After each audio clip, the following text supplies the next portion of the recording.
Madame, Monsieur, bonsoir, bienvenue dans cette édition de nouvelles. Voici les points qui dominent l'actualité de ce jeudi.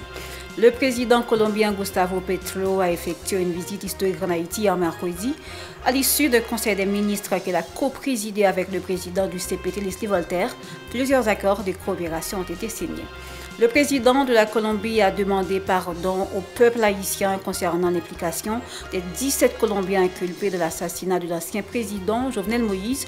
Il souhaite que justice soit rendue dans cette affaire. Le CPT envisage de moderniser l'aéroport du Cap-Haïtien et de construire un autre aéroport répondant aux normes internationales. L'annonce a été faite après les rencontres du conseiller président Alphonse Jean avec la BID. Et puis, le secrétaire général des Nations Unies, Antonio Guterres, a exhorté la communauté internationale à intensifier son appui à Haïti pour renforcer la lutte contre les gangs armés. Restez avec nous, la suite, c'est après la pause. De vos chefs, bonsoir et bienvenue dans le développement du journal. L'actualité de ce jeudi est marquée principalement par la visite du président colombien en Haïti hier mercredi. Avant son atterrissage dans la ville de Jacmel, il a fait une escale en République dominicaine où il a été reçu par la vice-présidente dominicaine Raquel Peño Petro. À Jacmel, il a été accueilli par le président du Conseil présidentiel de transition, Leslie Voltaire. Le chef d'État colombien et le coordonnateur du CPT ont inauguré les bustes de Simon Bolivar et Alexandre Pétion, deux figures emblématiques de la lutte pour la libération panaméricaine. Au cours de sa visite de quelques heures à Jacmel, un conseil des ministres binational a été organisé. Par ailleurs, Gustavo Petro a demandé pardon au peuple haïtien pour l'inculpation des mercenaires colombiens dans l'assassinat de l'ex-président Jovenel Moïse, déclarant que la Colombie croit à la vie et ne soutient pas les assassinats. Le ministre de la Communication et de la Culture, Patrick Delator, a présenté un bilan de la visite du président de la Colombie dans le pays. Il a affirmé que lors du Conseil des ministres binational, des accords liés à plusieurs domaines, notamment la culture, ont été signés. Le ministre a confirmé que les sujets relatifs à la sécurité, l'éducation et le commerce ont été également abordés. Suivons-le. À chaque fois que qu'on rencontre un Colombien et qu'on rencontre un Vénézuélien, monsieur, on prend plaisir, messieurs et dames, à vous faire savoir que et la Colombie et le Venezuela pensaient qu'il y a une dette par rapport à Haïti. Là, nous faisons études à l'époque de plan directeur. Nous réalisons qu'il y a à peu près 400 avions, 6 avions qui ont volé là devant Jacmel, qui t'a remis atterrir, qui t'a remis venir prendre gaz, qui t'a remis venir dormir, qui t'a remis venir visiter. Le président de la Colombie, l'avion militaire, décidé lui-même que la ville atterrit Jacmel. L'administration haïtienne a été obligée de mettre immédiatement dans l'aéroport 3 officiers d'immigration et 2 officiers de douane. Donc le fait, c'est que cet aéroport, à partir de ce moment-là, est devenu un aéroport international. Dans les accords bilatéraux que nous avons signés avec la Colombie, en mars, je ne sais quel jour précisément, il va y avoir un premier avion d'une compagnie aérienne internationale de la Colombie qui devrait amener à Jacmel une équipe de porteurs de dossiers du tourisme, c'est-à-dire agents touristiques qui viennent garder qui produit qu'on gagne, qui viennent garder qui l'hôtel qu'on gagne, qui viennent garder qui qualité de prestation qu'on capable bailler, pour voir dans quelle mesure ils sont capables d'établir directement entre la Colombie et Jacmel une relation de tourisme. Le ministre des Affaires étrangères, Jean-Victor Harvel Jean-Baptiste, a plaidé pour la transformation de la mission multinationale de soutien à la sécurité en Haïti à la réunion du Conseil de sécurité des Nations Unies tenue hier mercredi. Dans son intervention, il a souligné des progrès réalisés dans le pays par l'exécutif, tout en insistant sur l'importance d'une intervention urgente pour restaurer la sécurité en Haïti. Il a déclaré que tout retard dans les accompagnements de l'ONU pourrait aggraver les souffrances de la population en deuil à cause des exactions des gangs armés. De son côté, Maria-Isabelle Salvador, chef de BINU, a appelé à renforcer l'aide en faveur de la PNH et la mission multinationale de soutien à la sécurité. Elle a affirmé que malgré les défis sécuritaires en Haïti, la résistance de la population a augmenté grâce à la graduation de 700 policiers. Mme Salvador a également souligné une amélioration de la coordination entre le CPT et le gouvernement actuel, affirmant que cet élan est favorable pour la gestion de la transition et la réalisation de ses priorités liées à la sécurité, l'élection et l'apaisement social. Autre information, après une rencontre tenue lundi avec la Banque interaméricaine pour le développement à Washington, le conseiller président Fritz Alfonjan s'est entretenu mercredi à Miami avec l'IBDI Vest. Cette rencontre a rassemblé plusieurs experts et personnalités, dont Miguel Soutruel, expert en aviation et ancien directeur général de l'aéroport d'Atlanta, et Rolchal, gestionnaire, aéroportuaire et ancien propriétaire de Sky King Airlines, Ricardo Bruno Zéphir, expert en télécommunications, Elisabeth Roberex, chef de division à l'IBDI Vest. Les échanges ont porté sur la modernisation de l'aéroport du Cap-Haïtien et la construction d'un nouvel aéroport de la région qui répond aux normes internationales. Ce projet bénéficie du soutien des entrepreneurs de la diaspora et des investisseurs locaux. Les résultats des consultations devront être transmis aux parties concernées et la BID pour la validation. Le CPT a réaffirmé son engagement de doter le pays d'infrastructures modernes essentielles pour son développement économique et touristique. Ralph Yuri Chevry, agent exécutif intérimaire de Port-au-Prince, s'est réjoui pour ce programme et a adressé ses félicitations au coordonnateur du PNCS. M. Chevry a affirmé qu'à son retour à la tête de cette municipalité, il a constaté la situation critique des élèves et a promis un soutien accru pour l'implémentation de cette initiative. Écoutons ses propos. Oui, ça nous tout content vraiment, c'est parce que nous rêve ça toujours capable de réaliser rapidement.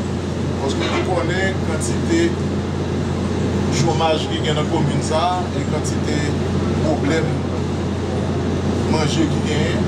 Et CGA, dans des rencontres que nous avons gagnées la semaine dernière, il peut venir exactement sans tapement de l'eau qui c'est appui sur la question alimentaire pour tout le monde qui est dans l'école, pour au moins qu'à jouer un plat chaud chaque jour pour venir à l'école.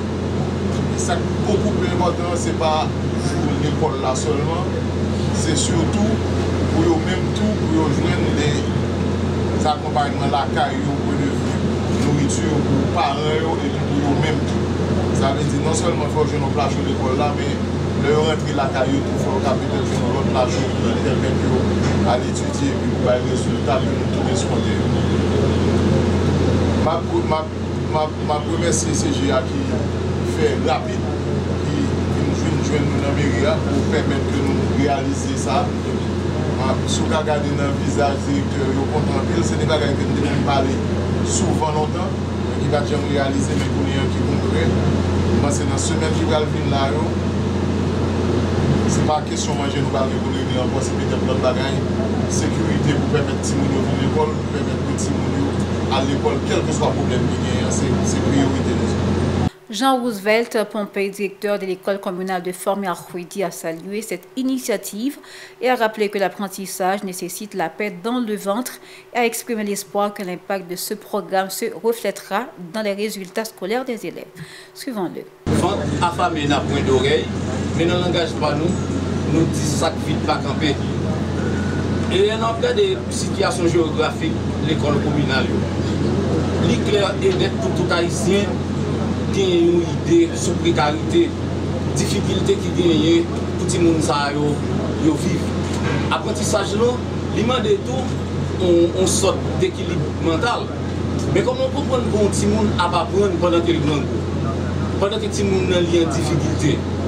De ce fait, avec arrivé pour une deuxième fois, quand elle s'est présidée par notre cher maire Yuri Chevry, nous avons tête nous contents dans l'école communale, qui a des satisfactions immédiates qui a venu. Eh bien, une satisfaction, je veux dire, nous contents. Tandem ça qui formé entre mairie de Port-au-Prince et PNCS, qui est capable de répondre à besoin de monde. C'est un acte qui est très lourd et nous n'avons pas un mot suffisant pour nous être capables, au nom de toute la communauté porto-prinsienne, pour nous adresser un vif remerciement à PNCS et à Nouvelle Cartelsa qui est dans tête mairie de Port-au-Prince.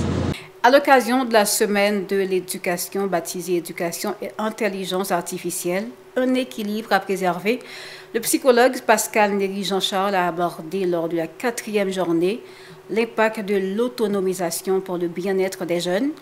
Lourdes Alphonse, chargé de communication de la Fondation des Trois Fonds Bruns pour l'éducation, a rappelé les motivations ayant conduit la Fondation à initier cette initiative. Elle a rapporté que les élèves ont manifesté beaucoup d'intérêt à cette formation et a encouragé les écoles désireuses à participer à d'autres sessions de formation et à contacter la Fondation. Suivons-la au micro de Yasmine Sanon et Franz Michael Stevens. Nous avons eu avec nous M. Pascal Néry Jean-Charles, qui est un psychologue, et il était ensemble avec nous impact autonomisation sur jeunes apprenants. Oh, c'est une activité qui était vraiment enrichissante parce que à mon grand étonnement, nous n'avons pas de monde, nous pas de côté pour nous de gagner monde jeudi, nous avons gagné lycée Pétionville qui était fini, nous avons gagné collège Gracius, nous avons gagné collège Safio, nous avons gagné un paquet de petits monde et nous avons vu que les gens étaient soif conférence là parce que les gens posaient un pile de questions, les gens participaient un pile et un bagage qui est étonné un pile c'est que si moun yo qui connaît et en pile bagay sur technologie. Bon, nous avons gagné des formations continues pendant toute l'année. Semaine, ça c'était semaine éducation parce que je nous connais en 2024 janvier, c'est la journée mondiale l'éducation, donc nous avons fait toute une campagne autour de l'éducation. Mais sinon, nous avons gagné des séances pendant toute l'année ensemble avec Timounio.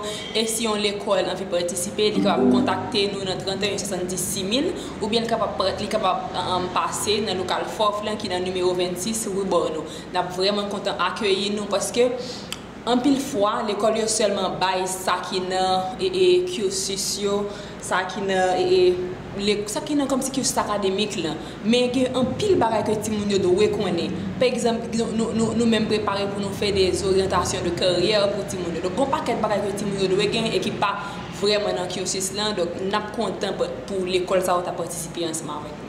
Les élèves ayant pris part à l'événement ont exprimé leur satisfaction à l'égard des modules sur l'éducation et l'intelligence artificielle. Ils ont affirmé avoir acquis des outils pour maintenir en équilibre entre leur intelligence humaine et l'intelligence artificielle. Ils se sont engagés à dupliquer leurs connaissances avec leurs pairs. Suivons-les. Et d'apprendre pour que je sois capable de contrôler interaction sur Internet. Façon que j'utilise la technologie, te mettre pour l'école, pour relation avec l'autre monde. Donc, durant toute semaine, je montré comment pour moi être capable de contrôler ça, gérer ça plus, pour ne pas quitter, pour ne pas mettre tête dans l'isolement et pour m'aider l'autre monde tout, pour ne pas dans l'isolement, par rapport à que là où trop connecté. Ou venir isoler du monde réel, donc on parle, on parle avec nous, encourager l'autre jeune pareil pour être capable de gérer la façon que vous utiliser téléphone, utiliser application. Donc, tant que application pour l'école, les cas nous pas reçus selon la façon que vous utilisez. Je dis Fondation merci. Merci, nous tous jeunes pareil donc parce que nous pas de ça vraiment, nous pas de connaissance de cela. Donc, mais nous connaissons capables de gérer nous face avec la technologie et tous les dégâts que nous sommes capables de poser. Donc, nous apprenons que la technologie est bonne et n'est pas bonne à la fois. Nous souhaitons que nos jeunes toujours battent pour bien utiliser le réseau et pas faire n'importe quoi bagaille sur le réseau parce que nous avons sa réputation comme ça. Je partage bien ça et ceci m'a partagé dans le sens que je comprends parce que je toujours dit comme ça. Pas de people qui ont un élève pareil. Donc, le professeur qui apprend nos bagages et puis pour ne pas comprendre, même élève là, pour plus bien comprendre tout ça, Autre dossier, le collectif des regroupements politiques pour l'avancement de la démocratie a vivement critiqué le CPT, estimant qu'il est incapable de résoudre la crise multidimensionnelle qui persiste dans le pays. Fito Doran, co-président de cette structure, a relevé certains faits marquants qui ont tempéré la situation nationale. En réponse, il a présenté une proposition de sortie de crise transmise aux autorités locales et la CARICOM. Ce document propose notamment de remplacer le CPT par un Conseil national de transition réduit à 3 membres. Écoutons le micro de Aspin Sanon et Marc-Ahmed Auguste. Depuis tantôt 8 mois, le nouveau pouvoir a montré son incapacité. La situation du pays s'est aggravée. En voici les principaux faits marquants de cette crise. La crise humanitaire s'est aggravée avec 800 000 déplacés internes et une insécurité alimentaire frappant près de la moitié de la population. L'insécurité n'est pas jubilatoire. Près de 5600 tués cette année. Les hommes armés contrôlent davantage le territoire. Les signaux lancés par la mise en œuvre du processus sont très faibles. La méfiance des citoyens et citoyennes est grandissante. Afin de prévenir une telle situation, la Corepad PEA propose de ramener le CPT de 9 membres à un conseil national de transition CNT de 3 personnes, dont un président et 2 membres, engager des consultations en vue de la mise en place d'un gouvernement de sauvetage national, GSN, ayant pour mission de rétablir la sécurité sur tout le territoire national, mettre en œuvre un plan d'urgence, intensifier la lutte contre la corruption, renforcer le conseil électoral provisoire et faciliter l'organisation d'élections non contestées. Nous refermons cette édition de nouvelles. Merci à vous de l'avoir suivi. Restez branchés à la Télé Pacifique pour la suite de la programmation. Au revoir et à la prochaine.